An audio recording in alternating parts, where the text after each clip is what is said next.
Okay, good morning, everybody, and welcome to Wednesday morning's breakfast online seminar. Today, we are looking at design liability and contract negligence, duty to warn, and being taken through this by Mohammed Haque, who's consultant barrister, adjudicator, and quantum expert for Silver Shemmings Ash. As usual, if you've got any questions for Mo, he's happy to answer them. If you'd like to pop those into the Q&A or chat facility in the bottom toolbar, and we will get to as many of those as we can at the end.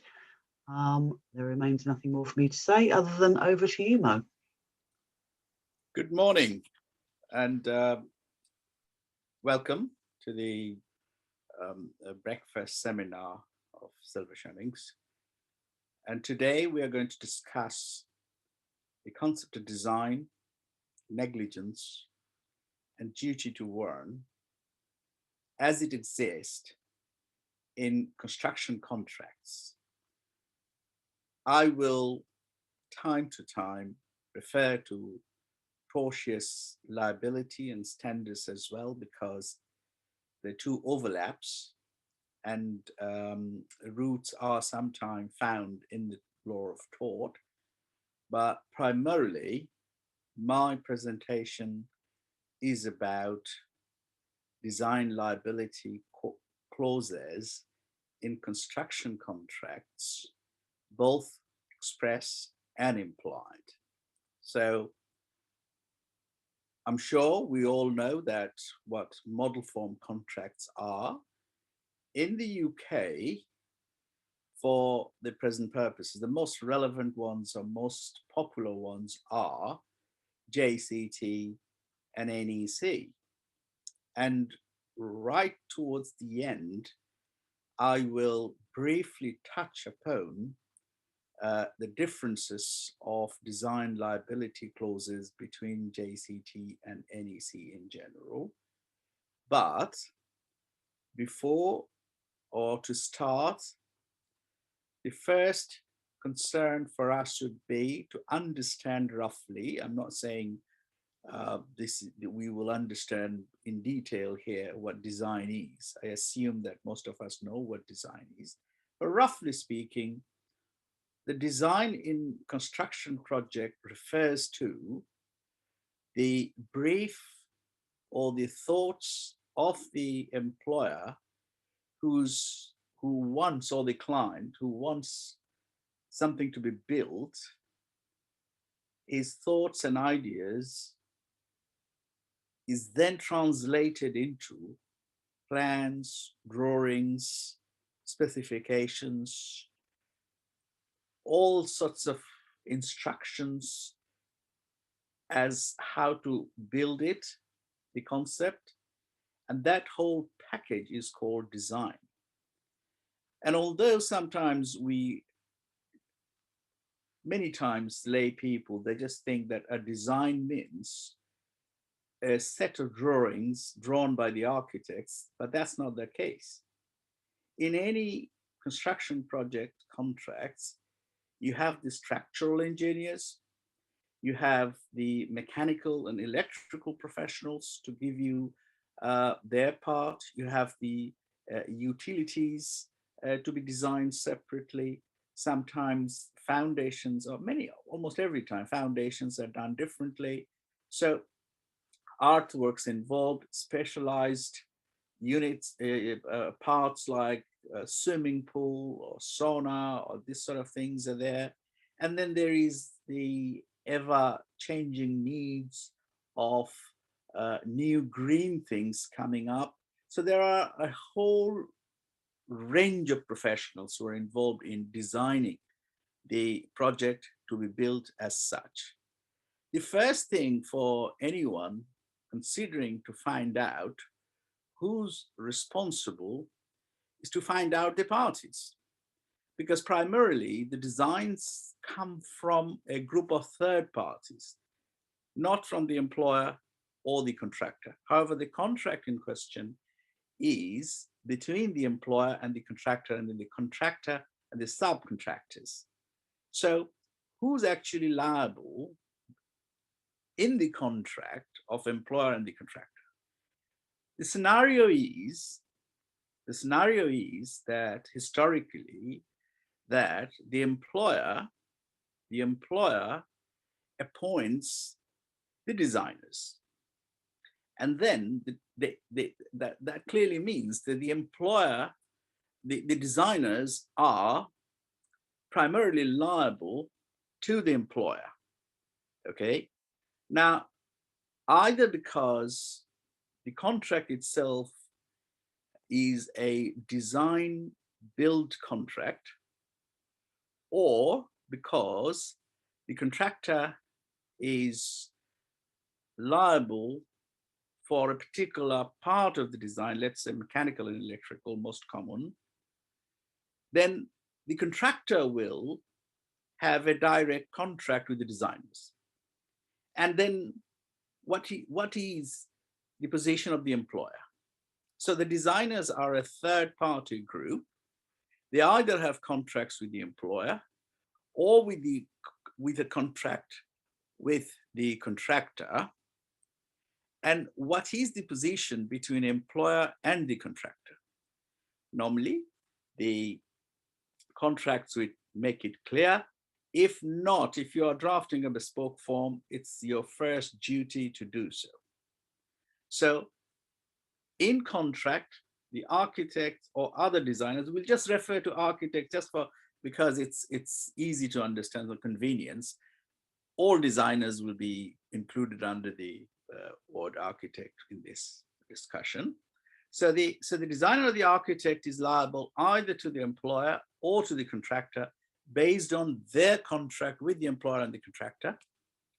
And then that liability could be extended to, if it was his primary obligation was to the employer, to the contractor, or to the employer if he was employed by the contractor. That can be extended under the contract.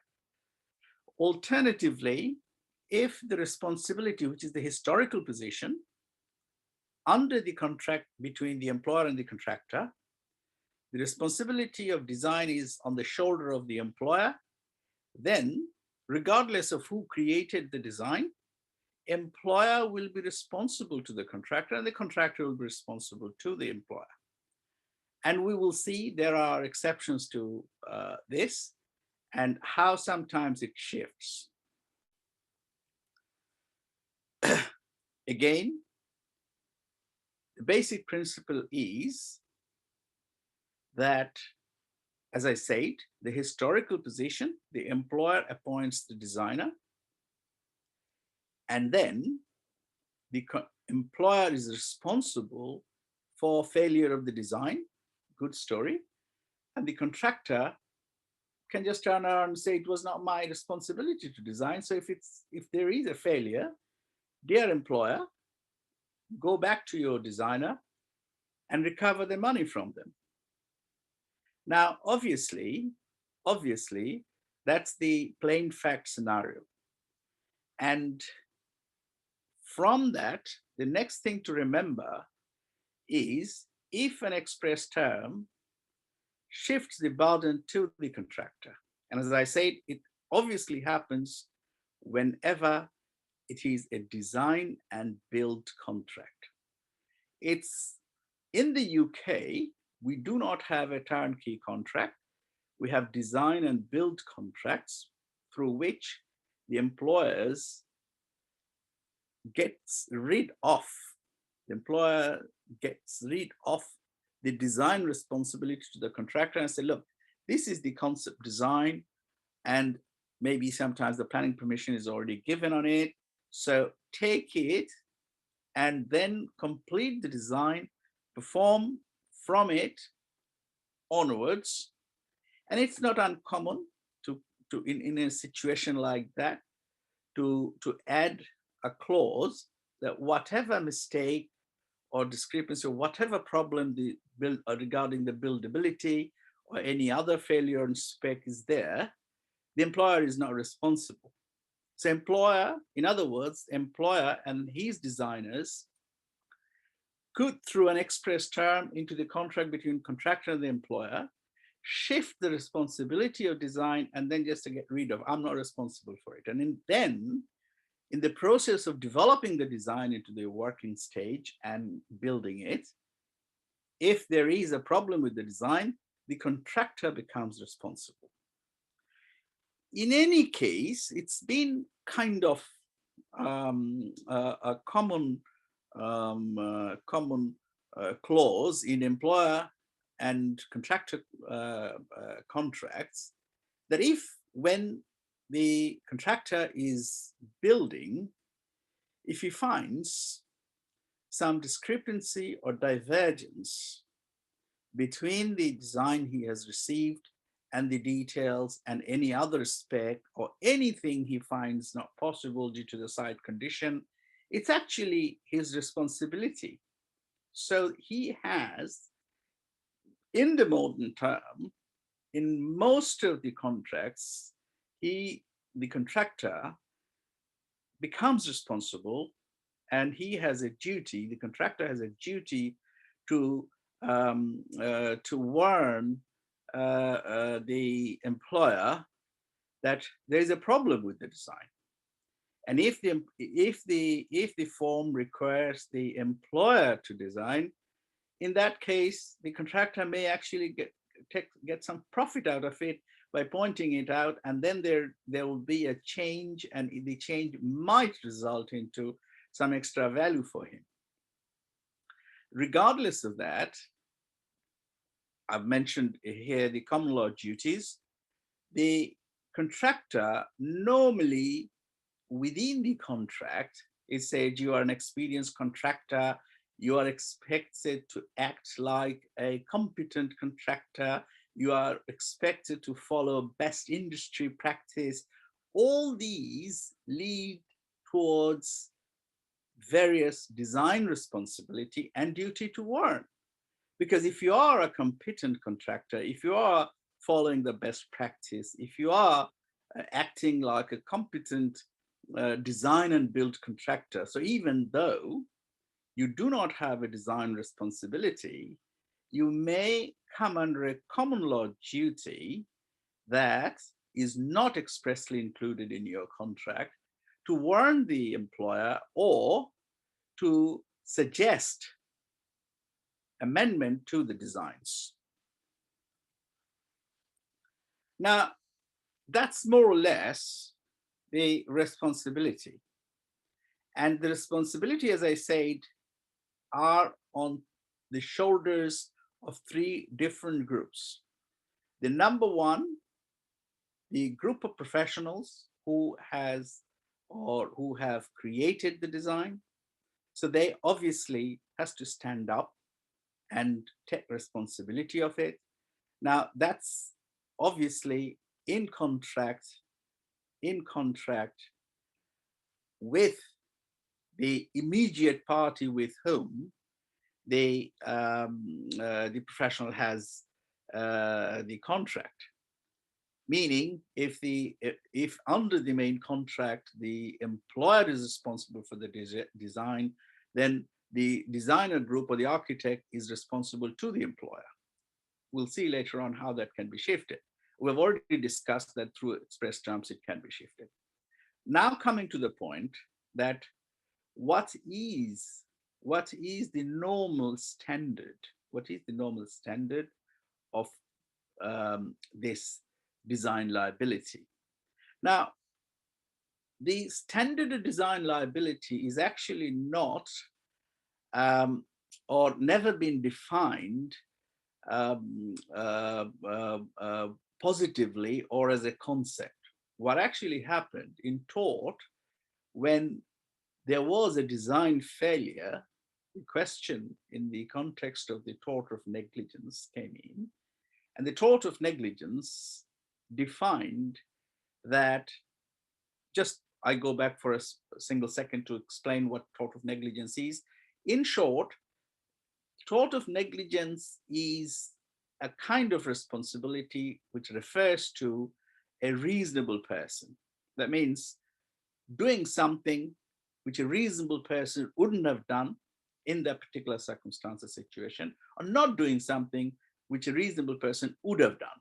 So a design failure in negligence in tort means that the designer did something which another designer of his profession wouldn't have done in the circumstance, or he failed to do something which another designer of reasonable competence would have done.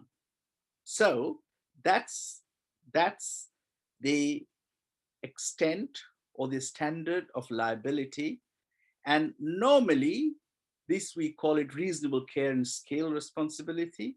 Normally, a design fails if a reasonable care and skill has not been taken.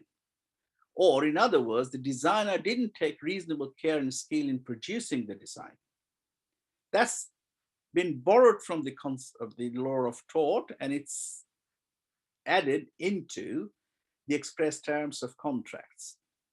Now that's not very difficult, because if the designer, or for example, the contractor is saying, hey, Mr. Employer, you failed in your design responsibility, you have provided a bad design, that's why the result is not good. All that the employer or his designer needs to show that they took reasonable care and skill. There isn't any responsibility that the design has to be good. The responsibility is what was produced was acceptable into the industry by any other reasonable and competent professional of the background the professional is. Now, that's an easy game. But the difficult game is, we have a nickname for the difficult game, which is called fit for the purposes. Due to various statutes, primarily the Supply of Goods and Services Act, because the designers are providing a service, they're subject to it. So the standard is that if a purpose is mentioned, by the employer, then, or the contractor, whoever is employing the designers, then it is a duty of the designer to ensure that the design is fit for that purpose. That's where the liability is higher, more difficult for the designers. Now, we have a case here. Stormont Main Work and Mains Club v. Rusco Mine Partnership. If the client has expressed his instructions in terms which leave the architect in doubt as to what his purpose is. So it's extending now. A, if there is a purpose, the designer becomes responsible to ensure that the design he is producing is matching or fit for that purpose. And B, if he is architect, so then the responsibility is shifting from failure to describe. No, the architect cannot say, you didn't describe it properly. It then becomes his responsibility to ascertain, if he is not clear what the purpose of the employer or the contractor is, to ask and ascertain what was the real purpose. And that will become his responsibility.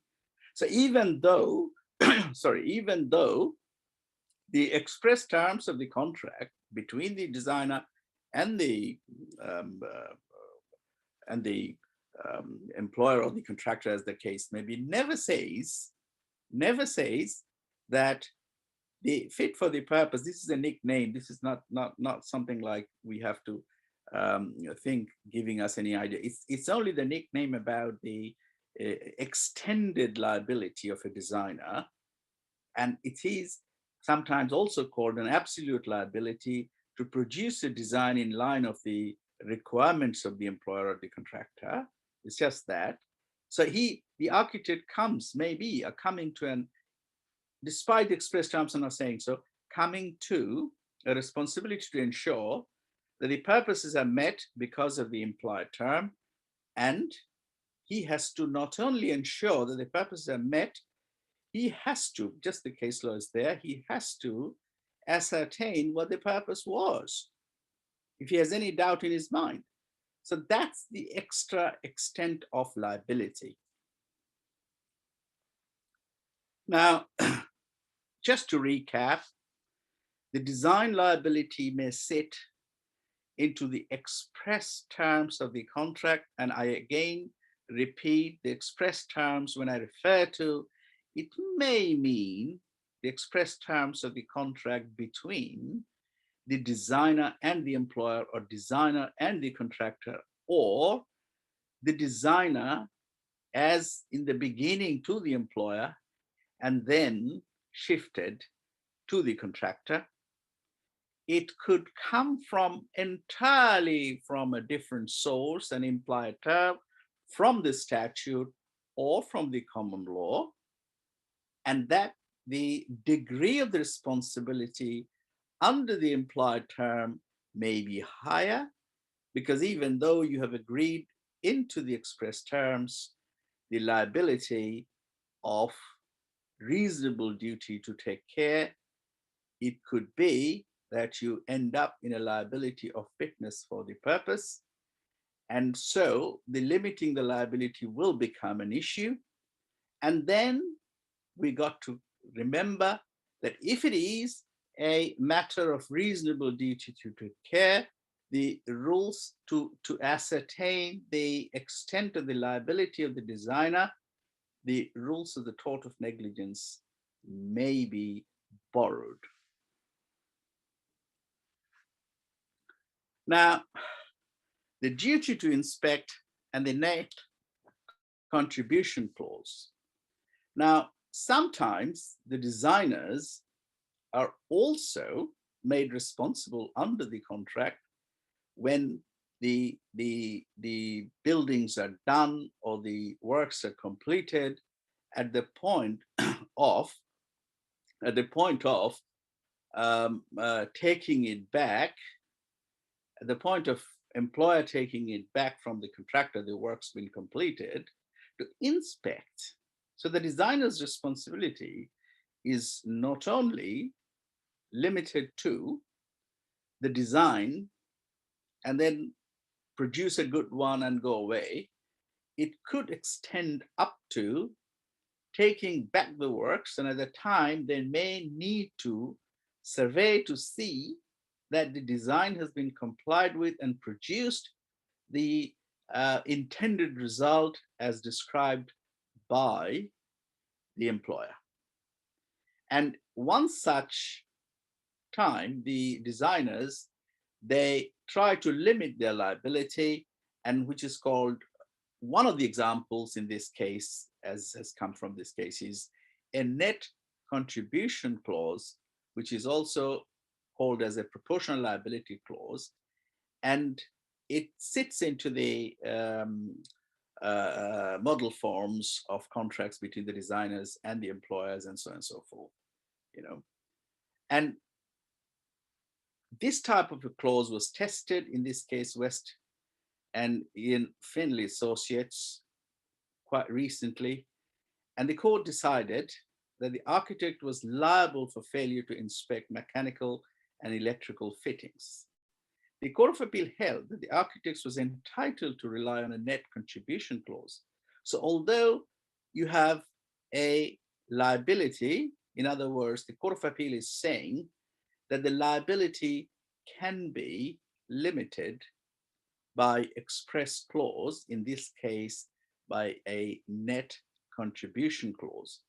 I will come to the question of limiting the liability later as well, but make sure when you are reviewing or drafting a contract between a professional designer and an employer or a contractor to exclude the liability properly. And the next slide is, of course, limiting the liability. What does it mean?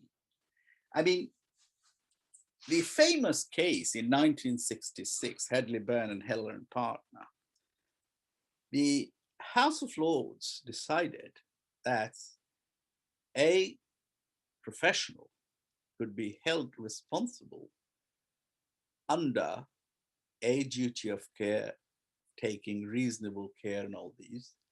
However, he has all the right to exclude the liability. We know that there is something called an Unfair Contract Terms Act 1977 as amended in our country, which doesn't allow unfair terms to be included in a contract. And as such, the exclusion or limiting liability clause, in other words, if I say, and it is said quite often that although I produced a design, I don't know nothing about it, and I'm not guaranteeing that this is going to be a reasonable design. I am not guaranteeing that I have followed the standards of the duty to take care and all these things. Whatever thing comes into your mind, you can write it down to exclude your liability. And the rule in Hedley Barron and Helen Partner is that you do have a right to do so. And because it was a 1966 case, after that, the Unfair Contract Terms Act came into play. So you have to pass the tests of the Unfair Contract Terms Act.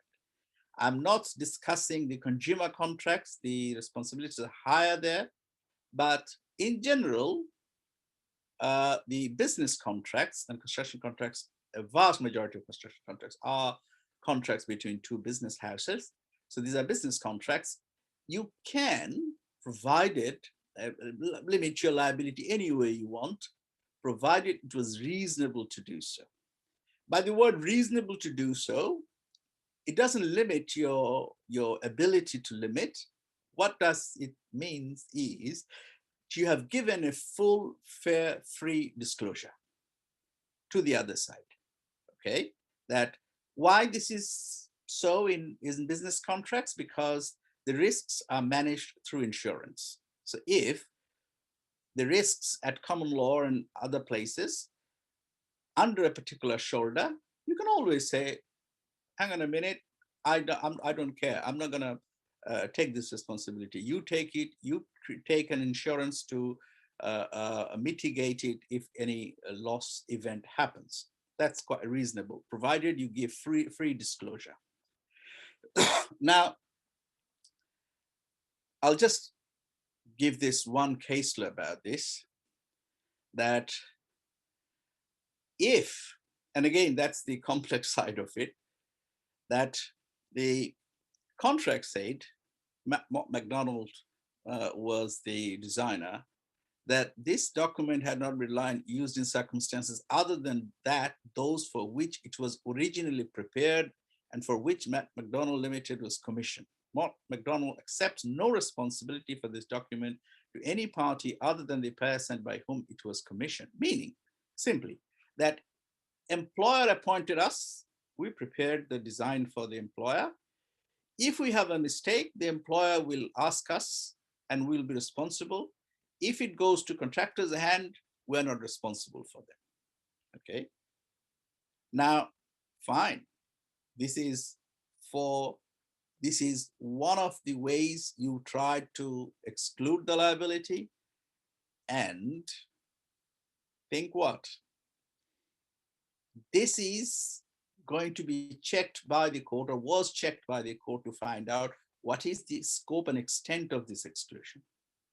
Now, this exclusion you'll see is not covering the fit for the purposes concept, which is actually coming from a statute, an implied term.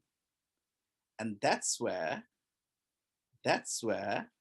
you may become responsible for the fit for the purpose. And it could be that the court would say, you didn't exclude that. You have excluded the express duty to take care. And you may fall into responsibility. Similar situation happens. For example, you said, I'm not responsible as a contractor for design in the contract, yet in another place you have used that I will use all the competence of a highly skilled contractor. And that might bring a responsibility. of fit for the purpose. So please don't just think that the design responsibility clause and the duty of care, which is a reasonable and competent thing, is the end of the story. When you are taking up the responsibility, please check if you are committing yourself to something like will follow the best practice. God knows what does that mean. I haven't found a piece of legislation defining it, and the contracts do not define them either. Or like a highly skilled design and build contractor, you are actually through the back door bringing in something which you haven't excluded really.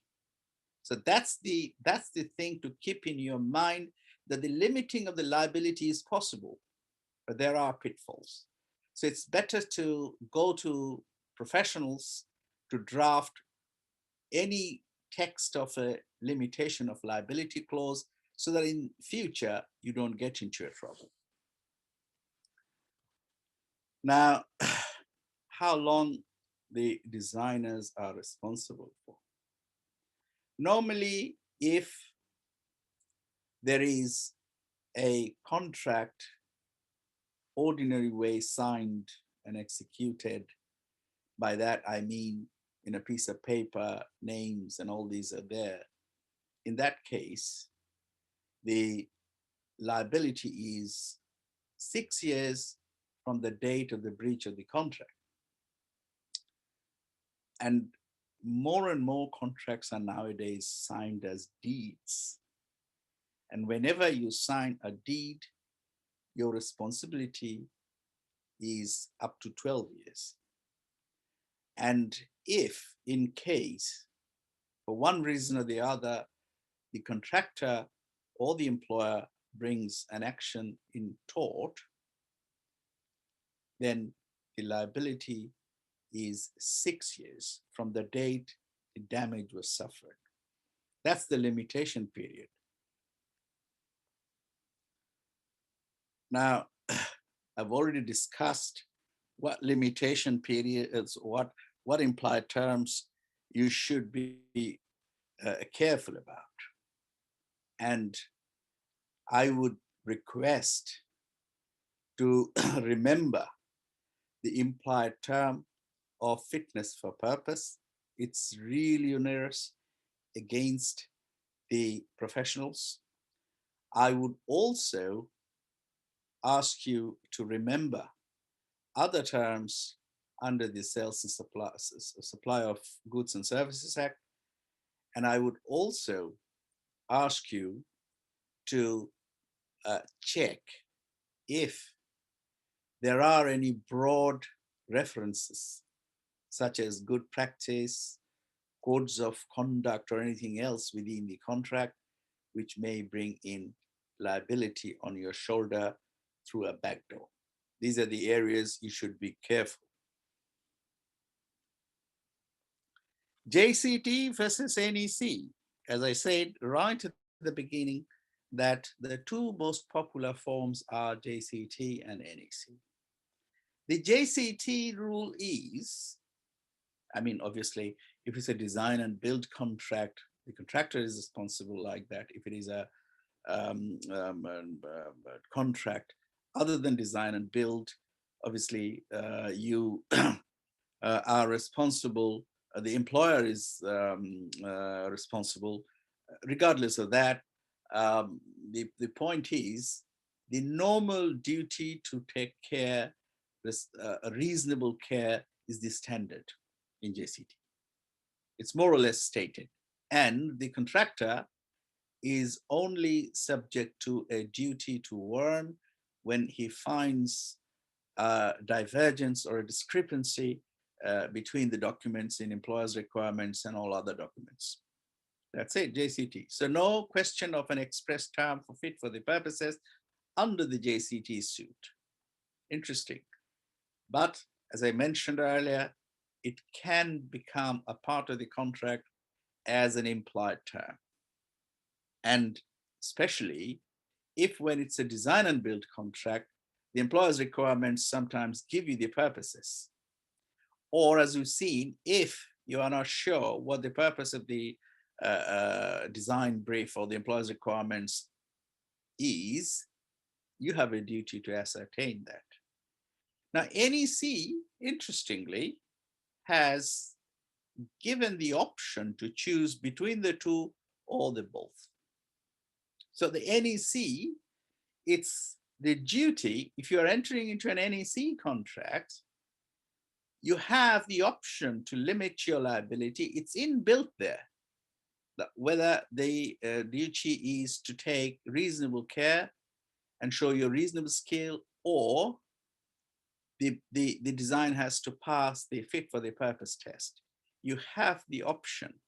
And because it's a business contract, you can always exclude your liability. Now, novation of design, that's the final thing. You know, this is in the context primarily in the context of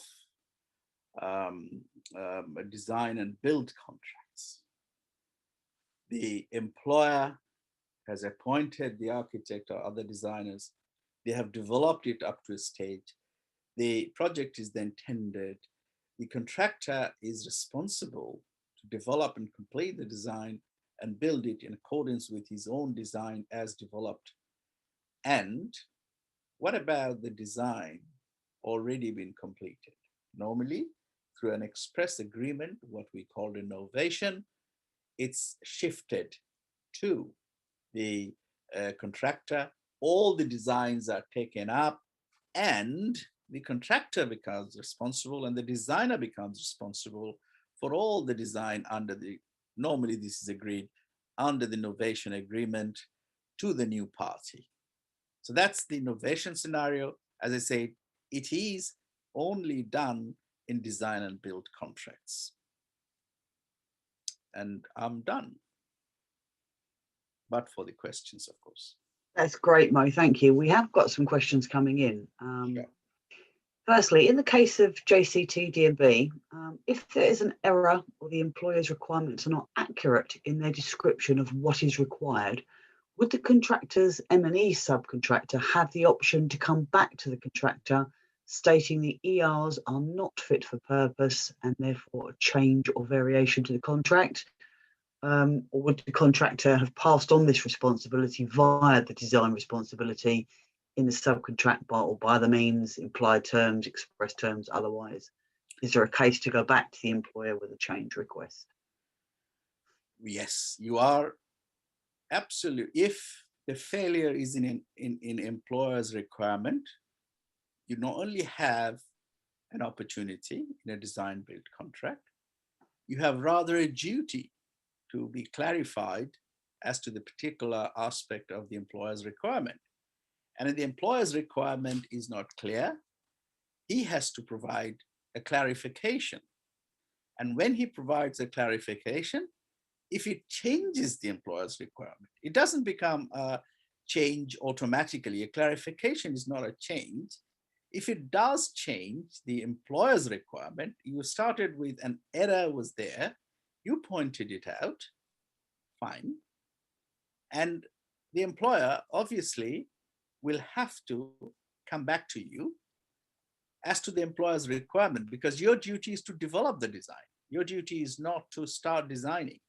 Now, if there was a problem of buildability or other errors within the employer's requirement, you actually have a duty to warn and report it back. And if in the clarification, the employer changes his requirement, then yes, this is a variation and that will be valued. It may not result into extra money. It may be reduction of extra your entitlement. So I'm not too sure that just because it is a variation, you're going to get some money.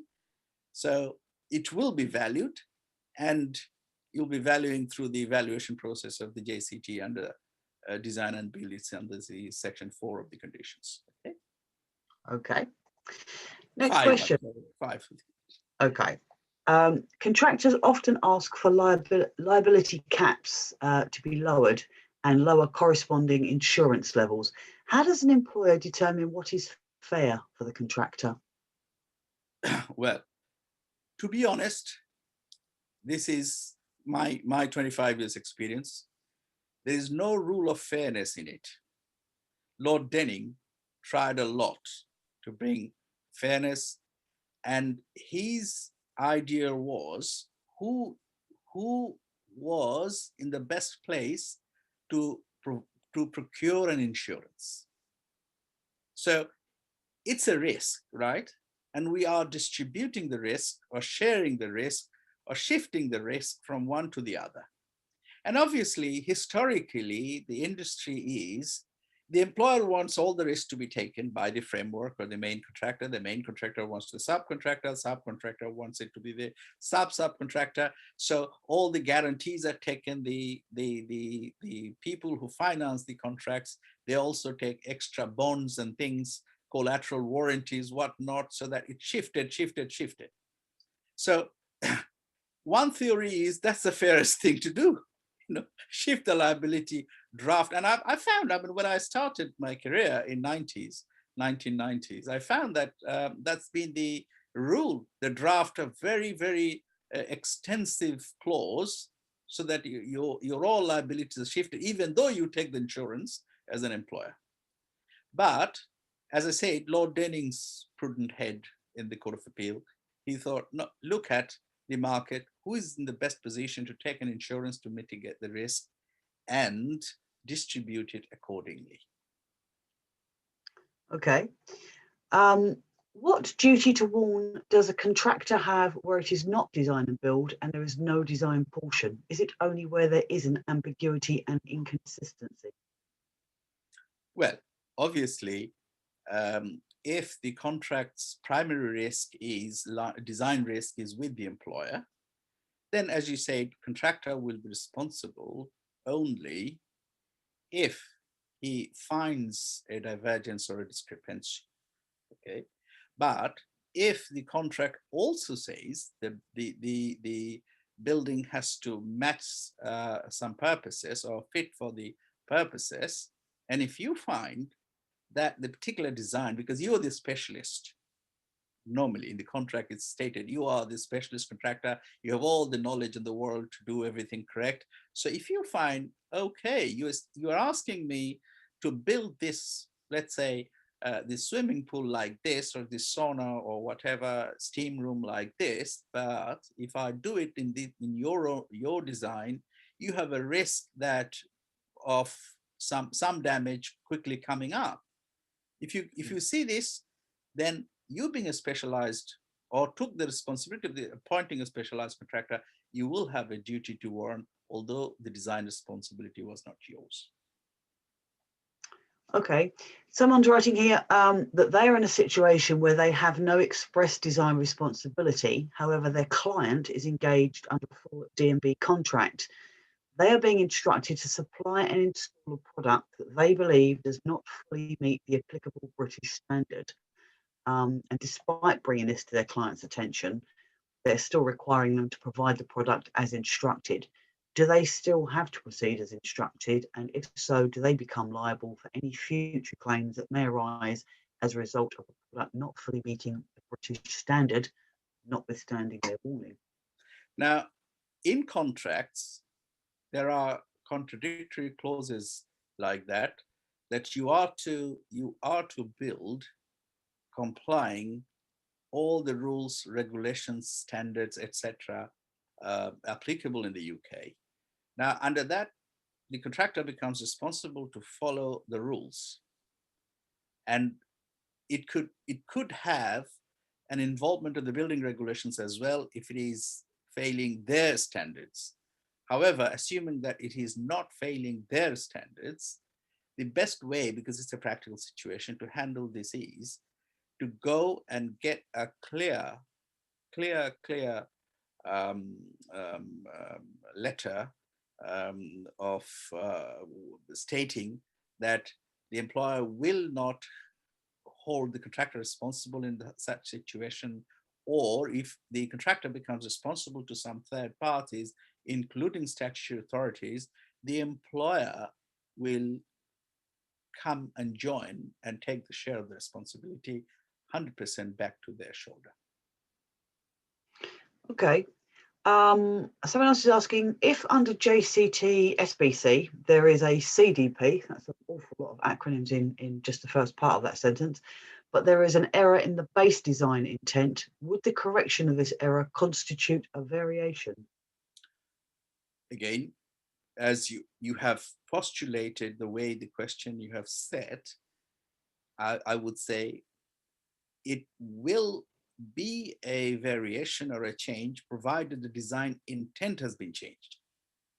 Because as soon as you realize that there is a problem with the design intent, you are supposed to go back. And if the clarification is do the best as you can, then it could be that the design intent is not changing. It's allowing you to lower it down to fit your expectation or your understanding. And so it may not be a variation in the sense, or in other words, it could be a variation, but with a nil value. Or if you say, look, what you are saying, this particular device cannot be set with this type of setting, so I'm just buying a cheaper version, you may lose money. So just because there is a change and a valuation is required, it doesn't necessarily mean that there will be money added to your contract. But primarily, if only the design intent has been changed, then it's a change. Okay. Someone else is stating that NEC4 IP clauses seem a bit loose. In cases of novation from architect to contractor, can an architect refuse to transfer the IP, i.e. the designs? Well, end of the day, it is his property. Yeah. Right. So it's up to him how to handle it, because you cannot impose on somebody that it's your property just because you allowed me to use it. You have to give the intellectual property right of that to me. So the best way to resolve it is rather than it is, there is no bar either way. It's up to entirely how you bargain and how you, and I know that architects are sometimes, more emotional than Indian mothers regarding their designs, they die for it. So sometimes you may have to be tactical, but coming to the strict point of view of rights, yes, he has the right to say whatever he wants to in that sense, as to the IP, because it's his property. But if you can bargain a way out, then you amend the text of your contract and accommodate that accordingly. Okay. And there's another question here. In a JCT contract with Contractor Design, if the principal designer, the architect, includes in the contract for the contractor to design the heating and electrical services, is the architect responsible for considering the contractor's proposals in response, accepting or amending them, or requiring amendments, and then when accepted, instructing the same, inspecting them and signing them off as compliant with the design, compliant with the contractor's proposals and fit for purpose? Good. The point is, it's a CDP. Mhm. I'm assuming that the MEC and LAC is the CDP portion. Yeah. And the basic rule is, because the design responsibility lies with the contractor, that's the basic rule I'm talking about. All that the contractor needs to do is submit a design proposal, and provided he can show that it complies the employer's requirement, he has the right to get the design approved. However, as we know that the architects, they try to raise the bar and adds things up. If it's not a fit for the purpose failure, if it's just a matter of choice, my way of handling it is, fair enough, if you want something else, I propose this, and this is within the employer's requirement of the CDP portion. You wanted something better, fine, I'm happy to do that, but just issue a contractor's variation instruction that mine was compliant may not be the one of your choice. You choose something else. Now you have to, your employer has to pay for it. Mm. Now, if they do not respond within the time period included in your contract, so be that's the end of it. You will get entitled to extra money. Okay.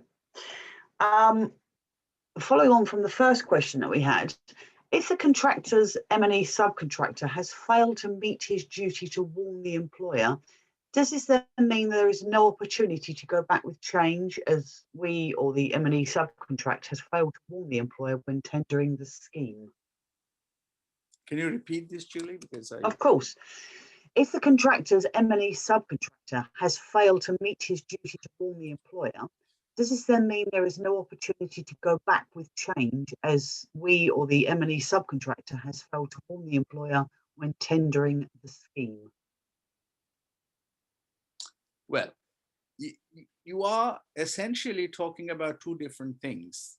One is at the tender stage, the M&E subcontractor failed to warn the employer, you were saying. This is first problem, because if it's a subcontract between the contractor and the M&E subcontractor, then the contractor was actually tendering this part of the contract. So normally it's difficult to find how the subcontractor is going to warn the employer.